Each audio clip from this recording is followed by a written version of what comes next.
कितना स्वादिष्ट बनाया है माँ ने चिकन। माँ के हाथ में तो सच में जादू है। सपना चल अब जल्दी से सो जा, कल सवेरे हमें तेरी शादी का जोड़ा लेने जाना है। माँ थोड़ा चिकन मिल सकता है? 1 किलो चिकन खा चुकी है तू, चल अब सो जा। 4 दिन बाद तेरी शादी है, वरना शादी के दिन गुब्बारे की तरह फूल जाएगी तू। ये है सपना, जिसे बचपन से ही चिकन खाना बहुत पसंद है। 4 दिन बाद सपना की शादी एक रोहन नाम के लड़के से हो जाती है। सपना अपने ससुराल में थी। उसके ससुराल में उसका पति, सास ससुर मदन, हेतल और 2 ननद रिया, कविता, ये सब थे। सपना के ससुराल वाले काफी धनी लोग हैं। बहू जाओ, सबके लिए चाय नाश्ते की व्यवस्था करो। सपना रसोई में आती है। इस घर में आज मेरा पहला दिन है। आज मैं अपने हाथों से सबके लिए चिकन बिरयानी बनाऊंगी। सब मेरे हाथ की बनी चिकन बिरयानी खाकर बहुत खुश हो जाएंगे। थोड़े समय बाद सबका चाय नाश्ता हो जाता है। माँ मैं ऑफिस जा रहा हूँ, थोड़ा जरूरी काम है तो मैनेजर साहब ने बुलाया है, मैं जल्दी आ जाऊंगा। रोहन जाते जाते मुझे फुल्ले मार्केट छोड़ दे, मुझे अपने दोस्त से मिलने जाना है। बहू, कविता, रिया और मैं, हम तीनों मंदिर जा रहे हैं। हमें आने में दोपहर हो जाएगी। तू तब तक खाने की व्यवस्था करके रख और घर की अच्छे से सफाई कर देना। अगर तुझे किसी भी चीज की आवश्यकता हो तो पास में ही मार्केट है, तू वहां से ले आना। हेतल अपनी बेटियों के साथ घर से बाहर चली जाती है। अब तुरंत मार्केट जाकर 1 किलो चिकन ले आती हूँ और सबके लिए बढ़िया से चिकन बिरयानी बनाती हूँ। थोड़े समय बाद हेतल और उसकी बेटियां एक मंदिर के बाहर आते हैं। अरे मैं तो बहू को बताना ही भूल गई कि खाने में क्या क्या बनाना है। बहू को तो पता ही नहीं है कि हमारे घर में मांस, मछली, चिकन ये सब नहीं बनता। कहीं बहू इन्हीं में से कुछ ना बना ले। ओहो, ये तो बहुत बड़ी दिक्कत हो गई। हेतल के घर में मांस, मछली, चिकन ये सब नहीं बनता और हमारी सपना जी तो चिकन लाने ही मार्केट गई है। अब क्या होगा जब सपना बनाएगी चिकन बिरयानी? भाभी कोई सब्जी ही बना लेंगी माँ, वो क्यों चिकन, मांस, मछली बनाएंगी? इधर सपना बाजार से 1 किलो ताजा चिकन लेकर आती है और मजे से रसोई में चिकन बिरयानी बनाने लगती है। आहा, बढ़िया सुगंध आ रही है चिकन की। तो देखना, इस स्वादिष्ट चिकन बिरयानी को खाकर सब अपनी उंगलियां चाटते रह जाएंगे। अब सपना को कहाँ पता कि सब उंगलियां चाटेंगे नहीं बल्कि उसके गाल पर उंगलियां मारेंगे। 1 घंटे बाद, चलो बिरयानी तो बन गई, अब जल्दी से घर के बाकी काम कर लेती हूँ। सपना बाकी काम में लग जाती है। तभी रसोई की खिड़की से 1 नहीं बल्कि 3 बिल्लियां एक साथ रसोई में आती हैं और वो तीनों ही ऐसे मजे से सपना के हाथ की बिरयानी खाने लगती हैं जैसे सपना ने ये बिरयानी इन्हीं बिल्लियों के लिए बनाई हो। करीब 2 घंटे बाद सपना जब रसोई में आती है, हे भगवान, ये क्या हो गया? इन बिल्लियों ने मेरी बिरयानी खा ली। ए भागो यहाँ से बिल्लियों। 3 बिल्लियां वहां से भाग जाती हैं। इतनी मेहनत से मैंने चिकन बिरयानी बनाई थी और उन बिल्लियों ने सारी बिरयानी खा ली। अब क्या करूं मैं? सपना सोचने लगती है। एक काम करती हूँ, ये बिरयानी बाहर फेंक देती हूँ। अगर माँ जी को पता चला कि मैं इतनी लापरवाह हूँ तो वो मुझे बहुत बातें सुनाएंगी। मैं तुरंत सबके लिए कोई सब्जी बना देती हूँ। थोड़े समय बाद हेतल और उसकी बेटियां घर आते हैं तो सपना ने सब्जी बना ली थी रात के समय। बहू जाओ खाने की व्यवस्था कर दो। माँ जी मैं चिकन बिरयानी बनाऊं क्या? मैं बहुत अच्छी चिकन बिरयानी बनाती हूँ। ये सुनकर हेतल गुस्से में आग बबूला हो जाती है और सब सपना को हैरत भरी निगाहों से देखने लगते हैं। खबरदार बहू, जो चिकन का नाम भी लिया तो। ये सुनकर सपना घबरा जाती है। इस घर में चिकन, मांस, मछली का आना मना है। आज के बाद तू चिकन बनाने या चिकन का नाम भी इस घर में नहीं लोगी, समझी? वरना मुझसे बुरा कोई नहीं होगा। माँ जी को क्या हो गया? सपना, आज के बाद तुम इस घर में चिकन बनाने की बात नहीं कहोगी। एक बात सुन लो, हमारे घर में चिकन नहीं बनता, ना कोई चिकन खाता है, इसलिए तुम भी अब चिकन बनाने का नहीं कहोगी। पर क्यों? चिकन में क्या बुराई है? बहू हम तुझे वजह नहीं बता सकते, बस तुझसे जो कहा गया है तो उसका पालन कर। अब जाओ और सबके लिए सब्जी बना दे। ये क्या बात हुई भला? चिकन तो सब खाते हैं ना।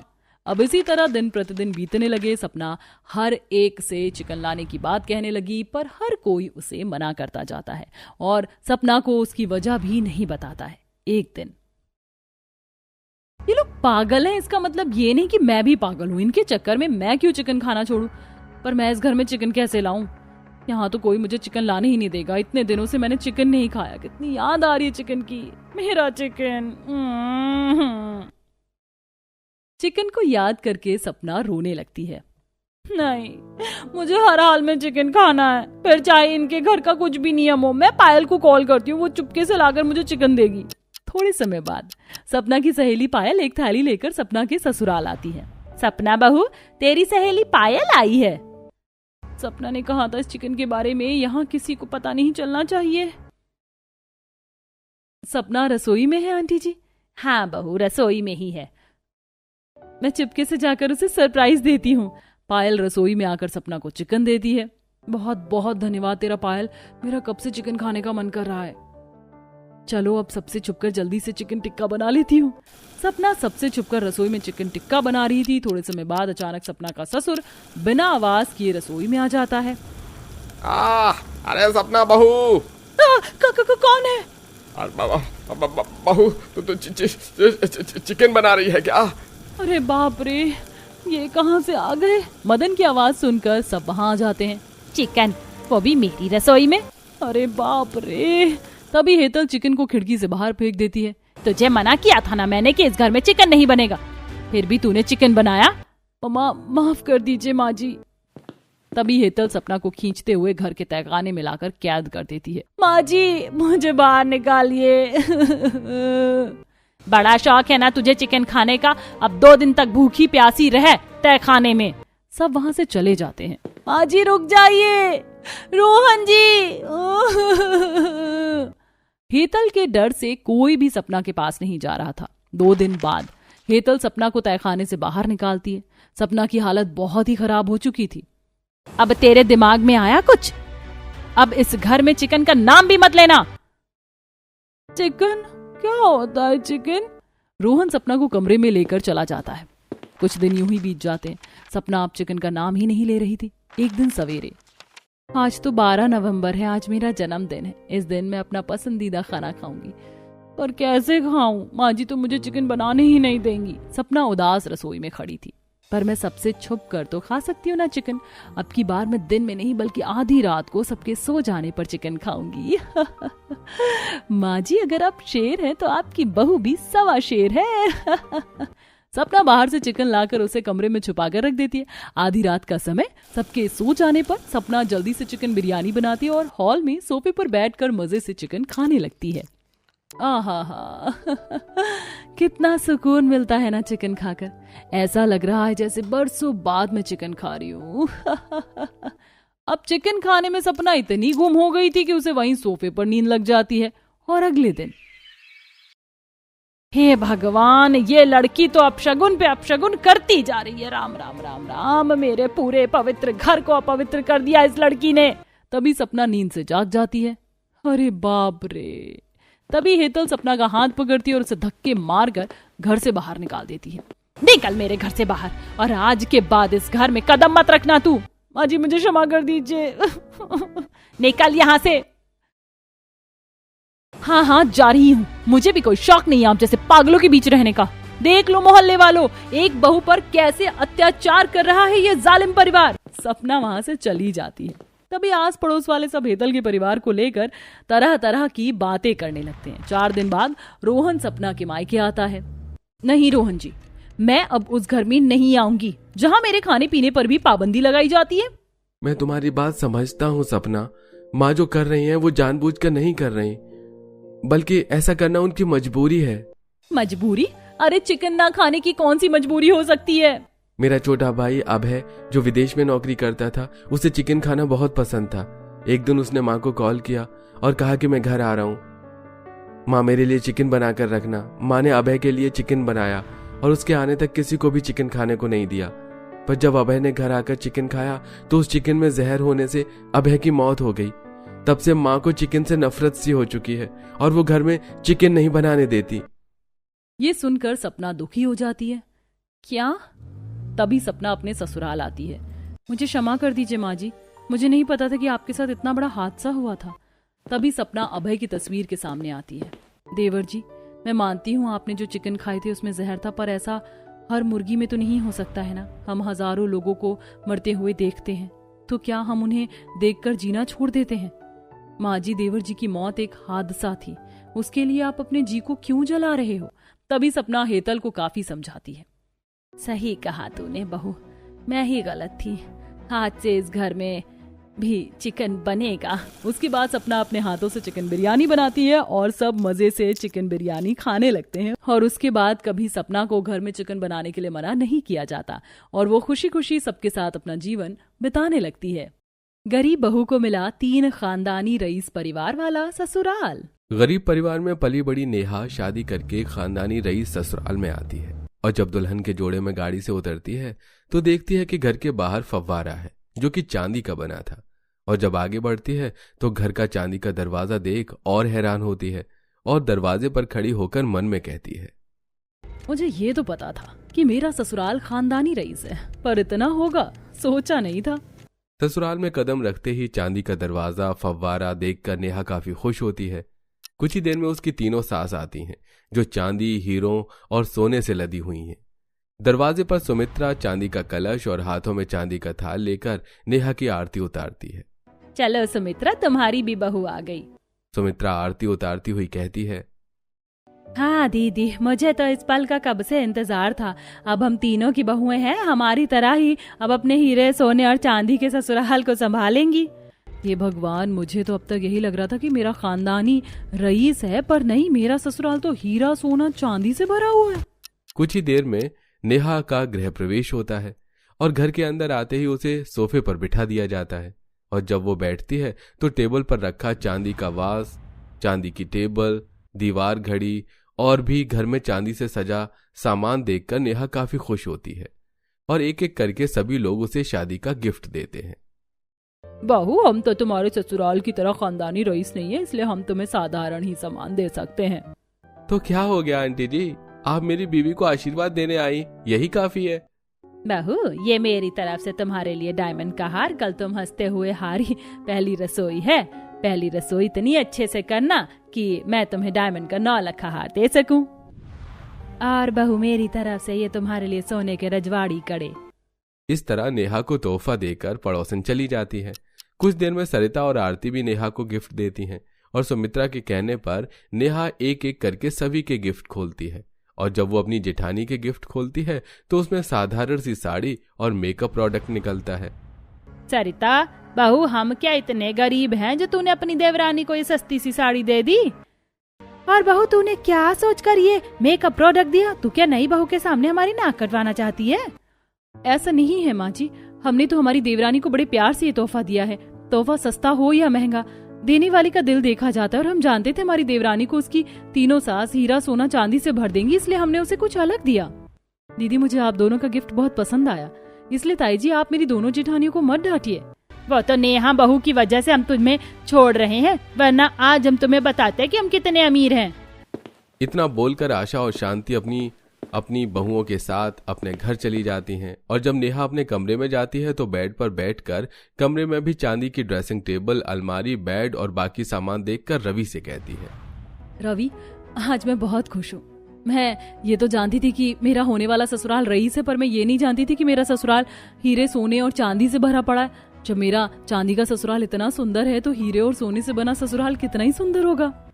चिंता मत करो, वो भी कल तुम देख लोगी। इतना बोलकर रवि और नेहा सो जाते हैं। अगली सुबह नेहा सोने के कड़े, डायमंड का बड़ा नेकलेस, टीका, ईयररिंग्स के साथ चांदी का कमरबंद पहनकर आती है जो उसे कल मिला था। जैसे ही वो कमरे से बाहर निकलती है उसे लेने वहां सरिता और आरती खड़ी होती हैं जो कि सिंपल थीं। सोने और हीरे से भरे ससुराल वाली मेरी जेठानियां कल इतनी सजी थीं, आज इतनी नॉर्मल कैसे? वो तुम्हें बाद में पता चल जाएगा। फिलहाल आज तुम्हारी पहली रसोई है ना, इसलिए हम तुम्हारे पास आए। चलो हम तुम्हें तुम्हारी रसोई दिखाते हैं। इस तरह आरती और सरिता नेहा को घर के बाहर ले जाने लगती। रसोई तो घर में होती है ना, फिर आप मुझे बाहर क्यों ले जा रही हैं? वो इसलिए नेहा, क्योंकि हमारा जॉइंट परिवार है, पर घर सबके अलग है, लेकिन रसोई अलग नहीं, क्योंकि यही रसोई हमें जोड़ कर रखती है। कुछ देर में नेहा घर के बाहर की रसोई में जाती है जो अंदर से काफी बड़ी और सुंदर थी और वहां भी सोने चांदी की प्लेट, गिलास और भी बर्तन रखे होते हैं और वहीं फल और सब्जी रखने के लिए हीरे की टोकरी बनी होती है। ये क्या, रसोई की बर्तन और काफी सारी चीज सोने और हीरो की बनी है? कहीं ऐसा तो नहीं खाना बनाने वाला बर्तन भी सोने और चांदी का है? नहीं नेहा, ये सब तो सिर्फ शो के लिए है, खाना बनाने के लिए तो स्टील के बर्तन हैं। चलो हम तुम्हारी मदद करते हैं। अब नेहा अपनी दोनों जेठानी की मदद से अपनी पहली रसोई का खाना बनाती है। सब कुछ हो गया, अब आप मुझे बताइए पूरा परिवार कहाँ बैठकर खाता है? सब अपने अपने घर में खाते हैं और इसके लिए पहले तुम्हें खाना लेकर मेरे घर चलना पड़ेगा, यानी कि अपने हीरो से बने ससुराल में। तीनों देवरानी जेठानी खाना लेकर हीरो के घर जाती हैं, जहां एक ने पूरी का टोकरा पकड़ा था, एक ने मटर पनीर की सब्जी का भगोना और एक ने हलवे का भगोना। और सरिता के घर में डाइनिंग टेबल पर रखा सामान हीरो का बना होता है, तो वहीं डेकोरेशन वाली सारी चीज हीरो की होती है और दरवाजे पर भी हीरो के डिजाइन होते हैं जो काफी सुंदर लग रहे थे। फिर हीरे वाले सास ससुर और जेठ सभी खाना खाते हैं। बहू, खाना तुमने बहुत अच्छा बनाया है। वादे के अनुसार मुझे तुम्हारा खाना बहुत पसंद आया, इसलिए मैं तुम्हें 9 लखा हार दे रही हूँ जो कि हीरो से बना है। आशा हीरो से बना 9 लखा हार नेहा को दे देती है और फिर वहां से तीनों बहुएं खाना लेकर शांति के सोने वाले घर जाती हैं, जहां सास ससुर जेठ सब खाना खाते हैं। खाने की खुशबू तो बहुत अच्छी आ रही है। बेटा, खाने की खुशबू ही अच्छी नहीं है, बल्कि हमारी तीसरी बहू भी बहुत अच्छी है और उसने खाना भी बहुत अच्छा बनाया है। मेरी तरफ से सोने के 4 झुमका सेट तेरे लिए। इतना सब कुछ देखकर नेहा की खुशी का ठिकाना नहीं रहता। इसी तरह अच्छे से नेहा की पहली रसोई होती है और इसी तरह कुछ दिन बीत जाते हैं और तीनों बहुएं साथ में मिलकर किचन में खाना बना रही थी। दीदी, मुझे तो सोना चांदी हीरा तीनों ही चीज बहुत पसंद है, इतना कि मैं तो सोना चांदी हीरा पहन के भी सो सकती हूँ। सोना चांदी हीरा देखकर अभी तो तुम खुश हो रही हो, बाद में परेशानी होगी तुम्हें। आरती की बात को सुनकर नेहा सोच में पड़ जाती है। इस तरह नेहा की शादी को 21 दिन हो जाते हैं और क्योंकि नेहा की अभी नई नई शादी हुई थी, इसलिए एक दिन जब पूरा परिवार गार्डन में बैठकर चाय पी रहा होता है तो नेहा की तीनों सास उससे कहती हैं, बहू, तुम्हारी शादी को 21 दिन हो गए। 21 दिन बाद हमारे कुल देवता की पूजा के लिए नवविवाहित जोड़ा कुल देवी के मंदिर जाता है। कल जल्दी से तैयार हो जाना, हमें मंदिर जाना है। अपनी तीनों सास की बात को सुनकर नेहा काफी एक्साइटेड हो जाती है और अगले दिन नेहा काफी सारे चांदी के गहने पहनकर तैयार होकर अपने पूरे परिवार के साथ कुल देवी के मंदिर जाती है। बहू, हमेशा ऐसे ही बन के रहना। अच्छा बहू, अब बस 100 सीढ़ियां हैं, ऊपर चढ़कर छोटी सी पूजा करनी है, फिर घर जाकर हवन होगा, ठीक है? दीदी, बेचारी नेहा का भी वही हाल होने वाला है जो हमारा हुआ था। भगवान, बस उसे सब सहने की शक्ति देना। बिना कुछ बोले नेहा अपने परिवार के साथ वो 100 सीढ़ियां चढ़ती है, जिस वजह से उसे काफी थकान और पसीना आ जाता है और खुजली होने लगती है। कुछ देर में नेहा अपने पूरे परिवार के साथ घर जाती है, जहां गार्डन में हवन करने के लिए मंडप लगा था जो कि ऊपर से खुला हुआ था। लोगों के लिए कुर्सियां रखी थीं जो कि पेड़ों की छांव में थीं। थोड़ी सजावट भी हुई थी, जिसके बाद घर के बाहर वो हवन में रवि के साथ बैठती है। वहीं सब परिवार कुर्सियों पर, वहीं हवन की आग की वजह से नेहा के गहने गर्म हो जाते हैं और नेहा को दर्द के साथ जलन होती है। रवि जी, हवन की वजह से ये गहने मुझे बहुत परेशान कर रहे हैं, सब कुछ तप रहा है। नेहा, बस कुछ देर और। रवि के कहने पर नेहा सारी जलन बर्दाश्त करती है और हवन खत्म होते ही कमरे में जाकर सब उतारकर खुद को शीशे में देखने लगती है। उसके पूरे शरीर में लाल दाने और निशान हो चुके थे। अब समझ में आया क्यों मेरी जेठानियों ने मुंह दिखाई में मुझे इतनी हल्की साड़ी और मेकअप दिया। अब मैं भी अपनी जेठानियों की तरह सिंपल रहूंगी। अब नेहा भी अपनी दोनों जेठानियों की तरह हल्की साड़ी पहनकर तैयार होती है। कुछ देर बाद जब वो तैयार होकर बाहर जाती है, तब पूरा परिवार नेहा को इतना सिंपल देखकर उस पर नाराज होने लगता है। बहू, तुम्हें आए अभी 2 महीने भी नहीं हुए और तुमने अपनी जेठानियों के तौर तरीके अपना लिए। माँ जी, ज्यादा गहने पहनने की वजह से एक बार मेरी हालत तो देखिए। बहू, ये बस कुछ दिन की परेशानी है, हम भी तो पिछले 25 सालों से गहने पहनकर घूम रही हैं, हमें तो कुछ नहीं हुआ। आजकल की बहुओं का पता नहीं क्या हो गया है। जाओ अभी जाकर सारे गहने पहनो। तीनों सास की डांट खाकर रोती हुई नेहा कमरे में जाती है और सारे गहने पहनती है। इसी तरह कुछ दिन बीत जाते हैं और गहने पहनकर खाना बनाने की वजह से और काम करने की वजह से उसकी तबीयत खराब होने लगती है। उसके शरीर के रैशेस बढ़ने लगते हैं। इसीलिए रवि नेहा को डॉक्टर के पास ले जाता है। माना कि आप लोग रईस हैं, पर अभी के समय पर कौन इतना गहना पहनता है? माफ करना डॉक्टर साहब, पर मेरे सबसे बड़े पापा हीरो का काम करते हैं। मेरे दूसरे ताऊजी का सोने की दुकान है और हम खुद चांदी बनाते हैं। हमारे घर में हीरा, सोना, चांदी की कोई कमी नहीं है। इसलिए मेरी माँ चाहती है कि उनके घर की बहुएं हर वक्त सोने, चांदी, हीरों से लदी रहें। अगर वो ऐसा चाहती हैं तो एक बार उन्हें रिपोर्ट दिखा देना। इन्हें एलर्जी हो गई है। आपकी बीवी को अब ठीक होने में 1 साल से ज्यादा का समय लगेगा। डॉक्टर की बात सुनकर नेहा सारे गहने उतार कर गाड़ी में रख देती है और जैसी वो घर पहुंचती है, घर के बाहर ही तीनों सास खड़ी होकर उसे सुनाने लगती हैं। अरे तुम तो यहाँ से गहने पहन कर गई थी, पर गहने कहाँ गए? अभी जाकर गहने पहनो, अब तुम गरीब नहीं रही, खानदानी रईस घर की बहू हो। भूल गई तुम्हारी तीनों सास का खानदानी बिजनेस है, हीरे सोने चांदी का। बस कीजिए आप तीनों, पूरा शहर जानता है कि हम खानदानी रईस हैं और हमारे दादा परदादा हीरे सोना चांदी का काम करते आ रहे हैं, जिस वजह से हमारे घर की एक एक चीज भी हीरे सोने चांदी से बनी है। पर मेरी बीवी इंसान है, इसलिए वो भी मेरी दोनों बड़ी भाभी की तरह रहेगी। भाभी, आप दोनों ने उस दिन बिल्कुल सही फैसला लिया, और अगर आप तीनों को मेरी दोनों भाभी और बीवी से इतनी प्रॉब्लम है कि वो इतने साधारण क्यों बनकर रहती है, तो हम यहाँ से चले जाएंगे, क्योंकि अब हमें दिखावे की जिंदगी नहीं बल्कि साधारण जिंदगी जीनी है। माँ काकी, व्यापार को व्यापार की तरह देखो, जिससे आपके बच्चों को दिक्कत हो उसे गले लगाकर मत रखो। तीनों सास अपने बेटे की बात सुनकर मुंह बनाकर अंदर चली जाती हैं, जिसके बाद नेहा भी अपनी जेठानी की तरह साधारण बनकर रहती है और तीनों बहुएं अपनी सास की आंखों में इसी तरह हमेशा खटकती रह जाती हैं।